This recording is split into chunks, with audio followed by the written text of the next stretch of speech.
I just reread this book here, which is, I don't know if you can see it, but it's Science and the Akashic Field by Irwin Lazlo. I had just moved back to Norway from the States, and I got a hold of that book, and it was very interesting because it confirmed a lot of the things that, of course, I've been experiencing in the practice, and also some of the things that I had been reading about in Kashmir Shaivism. So it's very obviously very parallel, modern scientific, pointing in the same direction.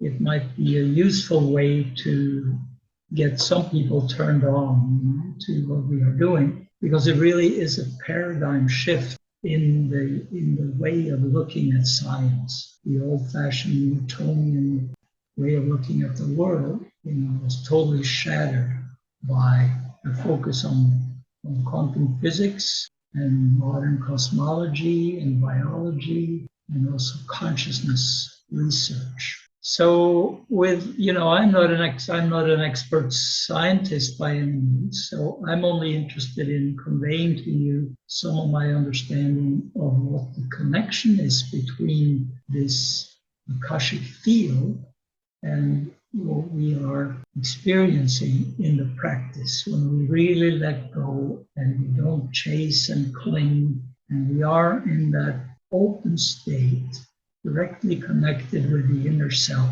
That's identical with being connected with the Akashic field. In the literature in India, it is talked about as field of energy and traditions of various lineages and that kind of thing, which all return your attention to your deeper self and the Akashic field.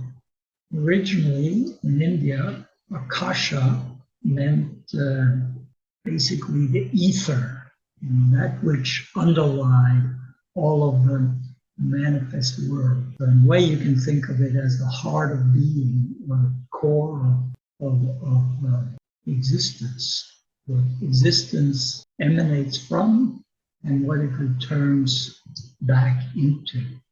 But the interesting thing is that we can, as we align ourselves with this state of being totally open, we can align ourselves with the heart of existence, the core of the Akashic field, which is basically unlimited potential.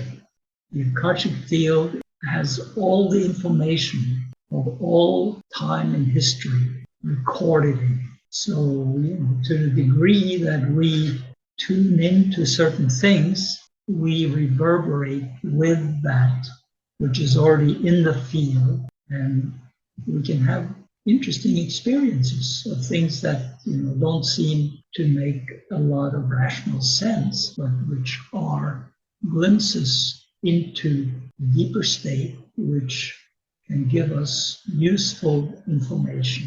The main thing is to really be surrendered as much as possible, because that's what leads us back to that part of being, which is the self, and which is also the Akashic field.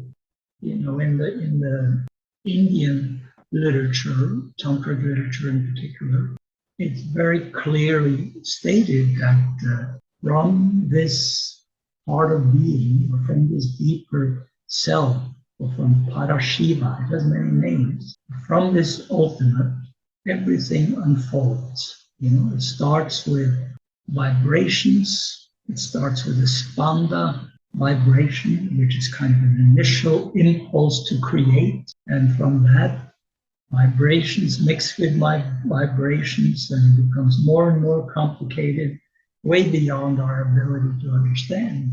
But somehow, all of this information is contained forever, outside of time and space. And this is totally fascinating in a way. And I think it's our only way to achieve any kind of immortality is to know that, our presence, our state is leaving an imprint on the whole. Whatever vibrations we are in, gets recorded.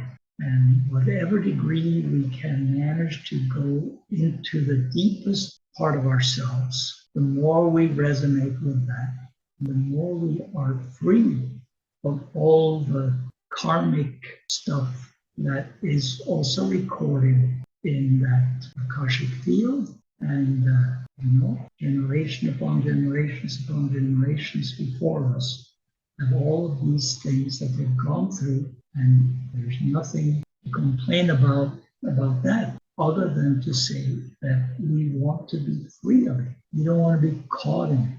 We don't want to have it repeat itself again and again and again. We want to really be free in the sense that we are identified with and unified with this state that is witness awareness. We are just witnessing the whole thing. But of course, we are experiencing it, but we are experiencing it from a witness point of view, which makes us free of any chasing and clinging. And that is a big, big weight of our shoulders. It's the weight of generation upon generations upon generations. And in a way also, one of the things that is described in Lazlo's book here is that, these things these scientific research activities come from 4 different fields. It comes from quantum mechanics. It's basically, entanglement and the fact that things are connected outside of space and time and space. And so, and this supposedly works on all levels, and that makes sense, all the way from the tiniest to the biggest. So even on the universal level and beyond, in the cosmological studies, they talk about the metaverse, which is a state or a place outside time and space in which the universe and multitude of universes are born, and that each universe remembers or has a memory stored in the Akashic field, kind of a holographic memory of the previous universe, so that by the time our universe was created, it had all the necessary data recorded that would make it possible to have a universe which could give birth to intelligent being and life. If the degree of temperature or any kind of measurement at the time of the Big Bang, had been 1 mini grade or degree difference, there would be no way that we could have the kind of universe we have. So is that just an accident? I doubt it. There is some cause behind it, some intent. And this is kind of an interesting thing, I think, that science is discovering all the things that our tradition spoke of thousands of years ago. That is quite fascinating.